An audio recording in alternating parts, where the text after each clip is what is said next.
സുനിൽകുമാർ, അതുപോലെ തന്നെ മുരളി, അതുപോലെ സുരേഷ് ഗോപി.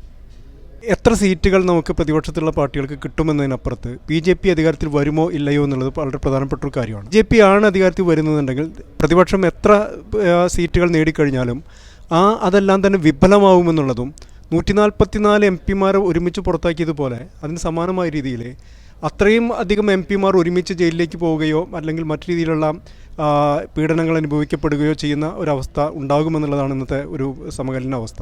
ബൈനറി ക്വസ്റ്റ്യനുകൾക്ക് അപ്പുറത്തേക്ക് നമ്മൾ ഡിഫീറ്റ് BJP എന്ന് പറയുന്ന ഒരു പൊസിഷൻ നമ്മൾ മുന്നോട്ട് വയ്ക്കുകയും അതിനനുസരിച്ച് കഴിയാവുന്ന രീതിയിലുള്ള എല്ലാവിധ പ്രചരണങ്ങളും നടത്തുക എന്നുള്ളതാണ് സംഭവിക്കേണ്ടത്.